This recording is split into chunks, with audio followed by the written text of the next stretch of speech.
Assalamualaikum warahmatullahi wabarakatuh. Salam sejahtera bagi kita semua. Baik, kita lanjutkan.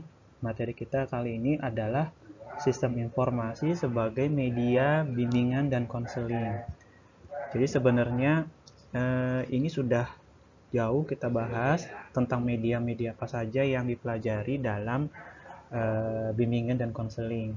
Biasanya media itu dipakai menggunakan media visual ataupun media audio visual. Nah, kali ini kita akan membahas bagaimana peranan sistem informasi, salah satu bagian dari TI, ini fungsinya sebagai media dalam layanan bimbingan dan konseling. Baik, kita akan melihat apa itu sebenarnya sistem informasi. Nah, kita mulai dari pemahaman data, informasi, kemudian sistem informasi. Karena kita berkaitan dengan teknologi, maka semuanya hubungannya dengan data. Data itu tidak hanya saja pada data pada konselingnya, tapi juga data yang menyangkut pada konselor ataupun juga konseli. Semuanya data itu disimpan dalam sebuah sistem, kemudian data itu bisa diretrieve atau ditelusuri untuk menelusuri jejak-jejak konseling yang dilakukan baik konselor maupun konseli. Baik, ini outline kita dimulai dari pemahaman data, informasi, kemudian sistem, kemudian sampai adanya sistem informasi. Kemudian ada bentuk, tujuan, dan juga jenis sistem informasi. Kemudian kita bahas lagi sistem informasi konseling sebagai media.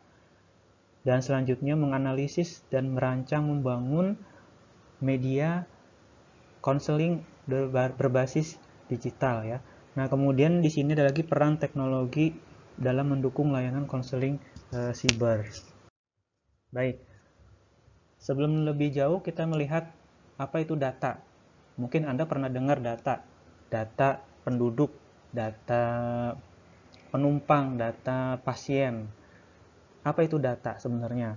Anda sudah pernah dengar banyak tentang data baik di televisi maupun di berita-berita internet. Contoh, misalkan di sini data penduduk Kabupaten Brebes itu berjumlah misalkan 2 juta jiwa. Kemudian ada lagi contohnya jumlah korban COVID-19 berjumlah 5.975 orang yang berada di Jawa Barat. Itu misalkan, itu data. Andi berumur 23 tahun. Nah, ini juga data. Nah, kita akan melihat sebenarnya apa itu data. Ya, di sini kita sebutkan bahwa data itu merupakan dari objek nyata. Objek yang ada di lapangan yang benar-benar sesuai dengan kondisi di lapangan. Ya, jadi namanya objek nyata. Nah, kalau sudah objek nyata pasti hubungannya dengan fakta lapangan. Karena data itu diperoleh dari hasil observasi maupun dengan yang lain. Selanjutnya, data itu bisa dilihat, bisa dirasakan, bisa dipegang, dan sebagainya. Kalau data-data yang pernah Anda dengar, misalkan data penduduk sekitar 2 juta jiwa tadi, misalkan jumlah korban COVID mencapai sekian orang. Nah, itu data tersebut diperoleh ya dengan melihat misalkan ya, melihat dari observasi. Nah, selain dengan data, apa itu informasi? Informasi itu menyangkut data yang sudah diolah, data yang sudah diproses. Jadi kalau misalkan tadi jumlah korban COVID-nya sekian, kemudian yang sembuhnya sekian, kemudian yang masih dalam penyembuhan sekian, itu semuanya data. Kemudian ketika dia sudah diproses, dianalisis, maka menjadi sebuah informasi yang bisa dikenali dan bisa dipahami orang. Jadi pada awalnya memang ketika data itu masuk, itu bentuknya tabulasi. Tabulasi artinya data itu masih sifatnya metadata.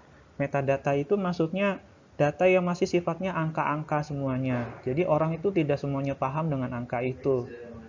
Nah, selanjutnya data itu diolah, kemudian diringkas menjadi sebuah yang lebih sederhana, maka jadilah sebuah informasi. Jadi intinya informasi itu adalah data yang sudah diolah dan sudah diproses melalui beberapa langkah-langkah proses. Selanjutnya contoh-contoh informasi itu bisa informasi kenaikan BBM, informasi perjalanan haji misalkan, informasi kurs mata uang. Nah, ini contoh informasi yang pernah Anda dengar. Kemudian ada lagi namanya contoh informasi perkembangan COVID-19. Contoh ya, bisa Anda lihat di media televisi ataupun di media sosial. Masih dalam informasi, jadi informasi tadi yang sudah disebutkan adalah data yang sudah diolah, kemudian data yang siap disajikan, artinya dengan informasi itu orang bisa mengambil sebuah keputusan, mengambil sebuah tindakan. Orang itu bisa paham apa yang dilihat dan bisa dirasakan. Berikut ini adalah bagaimana proses transformasi data menjadi sebuah informasi, dimulai dari masukan, input maksud saya, kemudian ada proses, kemudian ada luaran. Nah, kemudian dalam proses ini, input ini, di sini ada namanya informasi konseli, kemudian permasalahan konseli, saran konselor, jawaban konselor. Ini merupakan input. Jadi input ini data yang dimasukkan ke dalam komputer atau dalam sistem. Ketika semua data itu dimasukkan ke dalam sistem, semuanya diproses. Bisa saja di sini ada namanya perekaman data, perubahan data, adanya penyimpanan data, dan juga enkripsi data. Enkripsi ini adalah proses penyembunyian, penyandian, dan merahasiakan informasi yang sifatnya sensitif. Karena memang informasi yang berkaitan dengan bimbingan dan konseling ini sifatnya sangat sensitif. Tidak semua orang ingin informasinya dipublikasikan, sehingga dalam TI ini sangat mendukung sekali yang namanya enkripsi data.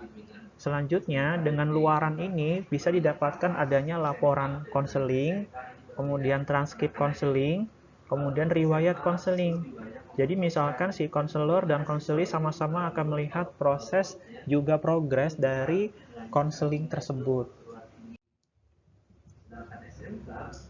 Kita akan melihat bagaimana mengembangkan sistem informasi konseling.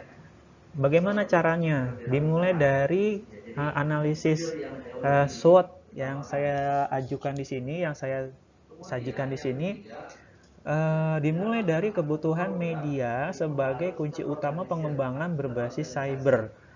Jadi kita tidak semuanya langsung yang namanya kegiatan layanan konseling itu harus semuanya berbasis TI. Padahal memang berbasis TI ini sebenarnya sebagai alat bantu saja, tapi yang pada utamanya adalah dilakukan secara tatap muka. Namun ketika ada kondisi yang mengharuskan konseling itu dengan jarak jauh, tidak boleh bertemu secara langsung, maka digunakanlah teknologi ini sebagai media. Jadi awalnya sebagai kebutuhan. Nah, kebutuhan ini dilihat dari adanya permasalahan. Bisa saja permasalahan itu terjadi pada konselornya ataupun juga pada konselingnya. Namun pada lebih dominannya adalah pada konseli. Di sisi lain, sistem informasi ini juga punya kelemahan. Jadi memang semua pasti ada kelemahan dan kelebihannya, ada sisi baik dan buruknya. Contoh untuk kelemahannya saja, mungkin bisa saja konsel itu sulit dalam mengungkapkan permasalahan dan kepribadiannya. Mungkin. Nah, ketika dia sulit, maka dia ingin sebuah alat bantu bagaimana dia bisa mengungkapkan semua permasalahan itu kepada konselornya. Namun di balik kelemahan itu juga ada peluang. Peluangnya adalah dengan dukungan jaringan internet dan daya guna teknologi internet. Karena saat ini internet sudah menyeluruh ya, artinya sudah menyebar ke berbagai daerah sehingga semua orang bisa menjangkau internet. Nah, kemudian di balik peluang ini juga ada ancaman. Ancamannya apa? Ancamannya adalah masalah privasi. Orang-orang saat ini belum menyadari adanya bahaya privasi. Mengapa demikian? Karena kita tahu bahwa kita pasti sudah pernah namanya menggunakan media sosial. Kadang kita men-sharing, berbagi informasi diri kita kepada orang lain melalui media sosial. Bagaimana dengan konseling? Apakah boleh men-sharing atau berbagi informasi tentang kepribadiannya? Mungkin boleh-boleh saja, tapi tidak semuanya di-share. Nah, sehingga masalah privasi ini menjadi sebuah ancaman. Nah, selanjutnya belum terjamin antara konselor dan konseli. Artinya yang disebut dengan belum terjamin itu bagaimana dan siapa yang akan menjaga informasi itu. Nah, orang yang bisa melakukan pemeliharaan ini adalah orang-orang yang dibalik mengembangkan sistem informasi tersebut, orang-orang yang secara khusus untuk menyimpan dan mengarsipkan informasi konseling tersebut. Berikut ini adalah pendekatan bagaimana siklus hidup sistem informasi dalam mendukung layanan konseling. Itu dimulai dari yang namanya perencanaan, analisis sistem, perancangan sistem, implementasi, sampai dengan pada perawatan sistem. Perencanaan dimulai adanya membuat konsep konseling dengan didukung dengan jaringan internet. Ketika sudah direncanakan, maka kebutuhan itu, maka konsep itu dianalisis. Menganalisisnya itu dimulai dari identifikasi kebutuhan, baik konseling maupun dengan konselor. Selanjutnya, analisis ini perlu ditindaklanjuti dengan adanya perancangan dari sistem tersebut, membangun interface, kemudian membuat pengkodingan, sampai dengan aplikasi itu jadi. Jadi kita tidak langsung jadi membuat aplikasi, tapi harus dirancang dulu. Ketika sudah berhasil dibuat aplikasinya, maka bisa diimplementasi. Implementasi ini pada proses penggunaan, penerapan. Konselor dan konseli sama-sama menggunakan aplikasi konseling. Saat ini sudah banyak sekali aplikasi-aplikasi yang sudah tersedia. Namun pada umumnya aplikasi tersebut terbatas pada lingkup perguruan tinggi ataupun dengan lembaga-lembaga terkait. Jadi sangat sulit sekali kita melihat aplikasi yang sudah bebas ya, artinya di Google itu. Nah, sekarang kita melihat bentuk implementasinya ini sama-sama menggunakan aplikasi. Selanjutnya, tidak cukup dengan adanya implementasi, namun juga adanya perawatan dari sistem. Bagaimana membuat cadangan terhadap datanya, data itu di backup supaya tidak kehilangan. Kemudian juga adanya pembaruan dari sistem.